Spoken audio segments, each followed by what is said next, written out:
Hello दोस्तों, रोजा कथाएं चैनल में आप सभी का स्वागत है। आज मैं आपको हरियाली तीज की कथा सुनाने जा रही हूँ। जो स्त्री इस कथा का श्रवण करती है उसे 7 जन्मों तक सुख सौभाग्य प्राप्त होता है। अतः इस कथा को पूरा सुने। तो शुरू करते हैं आज की कथा। एक बार भगवान शिव ने पार्वती जी को उनके पूर्व जन्म का स्मरण कराने के उद्देश्य से इस व्रत के महात्म की कथा कही थी। श्री भोले शंकर बोले, हे गौरी, पर्वतराज हिमालय पर स्थित गंगा के तट पर तुमने अपनी बाल्यावस्था में 12 वर्षों तक अधोमुखी होकर घोर तप किया था। इतनी अवधि तुमने अन्न न खाकर पेड़ों के सूखे पत्ते चबाकर व्यतीत किए थे। माघ की विकराल शीतलता में तुमने निरंतर जल में प्रवेश करके तप किया। वैशाख की जला देने वाली गर्मी में तुमने पंचाग्नि से शरीर को तपाया। श्रावण की मूसलाधार वर्षा में खुले आसमान के नीचे बिना अन्न जल ग्रहण किए समय व्यतीत किया। तुम्हारे पिता तुम्हारी कष्ट साध्य तपस्या को देखकर बड़े दुखी होते थे। उन्हें बड़ा क्लेश होता था। तब एक दिन तुम्हारी तपस्या तथा पिता के क्लेश को देखकर नारद जी तुम्हारे घर पधारे। तुम्हारे पिता ने हृदय से अतिथि सत्कार करके उनके आने का कारण पूछा। नारद जी ने कहा, गिरिराज, मैं भगवान विष्णु के भेजने पर यहाँ उपस्थित हुआ हूँ। आपकी कन्या ने बड़ा कठोर तप किया है। इससे प्रसन्न होकर वे आपकी सुपुत्री से विवाह करना चाहते हैं। इस संदर्भ में आपकी राय जानना चाहता हूँ। नारद जी की बात सुनकर गिरिराज गदगद हो उठे। उनके तो जैसे सारे क्लेश ही दूर हो गए।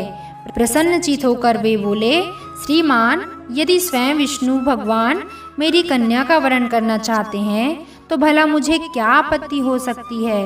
हे महर्षि, यह तो हर पिता की इच्छा होती है कि उसकी पुत्री सुख संपदा से युक्त पति के घर की लक्ष्मी बने। पिता की सार्थकता इसी में है कि पति के घर जाकर उसकी पुत्री पिता के घर से अधिक सुखी रहे। तुम्हारे पिता की स्वीकृति पाकर नारद जी भगवान विष्णु के पास गए और उनसे तुम्हारे ब्याह के निश्चित होने का समाचार सुनाया। मगर इस विवाह संबंध की बात जब तुम्हारे कान में पड़ी तो तुम्हारे दुख का ठिकाना न था। तुम्हारी एक सखी ने तुम्हारी इस मानसिक दशा को समझ लिया और उसने तुमसे उस विक्षिप्तता का कारण जानना चाहा। तब तुमने बताया, मैंने सच्चे हृदय से भगवान शिव शंकर का वरण किया है, किंतु मेरे पिता ने मेरा विवाह विष्णु जी से निश्चित कर दिया। मैं विचित्र धर्म संकट में हूँ। अब क्या करूँ? प्राण छोड़ देने के अतिरिक्त अब कोई भी उपाय शेष नहीं बचा है। तुम्हारी सखी बड़ी ही समझदार और सूझबूझ वाली थी। उसने कहा, सखी, प्राण त्यागने का इसमें कारण ही क्या है? संकट के मौके पर धैर्य से काम लेना चाहिए। नारी के जीवन की सार्थकता इसी में है कि पति रूप में हृदय से जिसे एक बार स्वीकार कर लिया, जीवन पर्यंत उसी से ही निर्वाह करे। सच्ची आस्था और एक निष्ठा के समक्ष तो ईश्वर को भी समर्पण करना पड़ता है। मैं तुम्हें घनघोर जंगल में ले चलती हूँ, जो साधना स्थली भी हो और जहाँ तुम्हारे पिता तुम्हें खोज भी ना पाए। वहाँ तुम साधना में लीन हो जाना। मुझे विश्वास है कि ईश्वर अवश्य ही तुम्हारी सहायता करेंगे। तुमने ऐसा ही किया। तुम्हारे पिता तुम्हें घर पर न पाकर बड़े दुखी हुए तथा चिंतित हुए। वे सोचने लगे कि तुम जाने कहाँ चली गई। मैं विष्णु जी से उनका विवाह करने का प्रण कर चुका हूँ।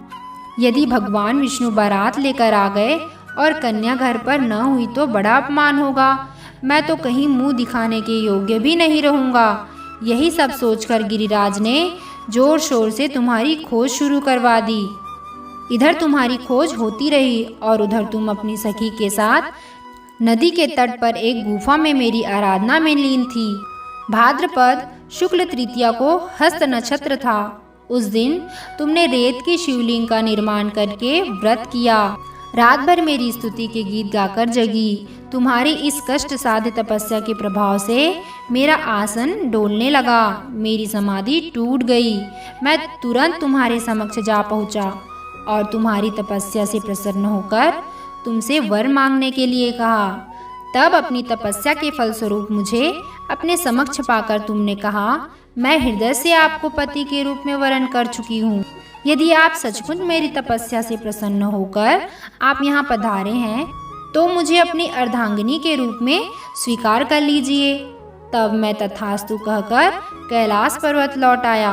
प्रातः होते ही तुमने पूजा की समस्त सामग्री को नदी में प्रवाहित करके अपनी सहेली सहित व्रत का पारण किया। उसी समय अपने मित्र बंधु व दरबारियों सहित गिरिराज तुम्हें खोजते खोजते वहां आ पहुँचे और तुम्हारी इस कष्ट साध्य तपस्या का कारण तथा उद्देश्य पूछने लगे। उस समय तुम्हारी दशा को देखकर गिरिराज अत्यंत दुखी हुए और पीड़ा के कारण उनकी आंखों में आंसू उमड़ आए थे। तुमने उनके आंसू पोंछते हुए विनम्र स्वर में कहा, पिताजी, मैंने अपने जीवन का अधिकांश समय कठोर तपस्या में बिताया है। मेरी इस तपस्या का उद्देश्य केवल यही था कि मैं महादेव को पति के रूप में पाना चाहती थी। आज मैं अपनी तपस्या की कसौटी पर खरी उतर चुकी हूँ। आप क्योंकि विष्णु जी से मेरा विवाह करने का निर्णय ले चुके थे, इसलिए मैं अपने आराध्य की खोज में घर छोड़कर चली आई। अब मैं आपके साथ इसी शर्त पर घर जाऊंगी कि आप मेरा विवाह विष्णु जी से न करके महादेव जी से करेंगे। गिरिराज मान गए और तुम्हें घर ले गए। कुछ समय पश्चात शास्त्रोक्त विधि विधान पूर्वक उन्होंने हम दोनों को विवाह सूत्र में बांध दिया। हे पार्वती, तुमने मेरी आराधना करके जो व्रत किया था उसी के फलस्वरूप मेरा तुमसे विवाह हो सका। इसका महत्व यह है कि मैं इस व्रत को करने वाली कुंवारियों को मनवांछित फल देता हूँ।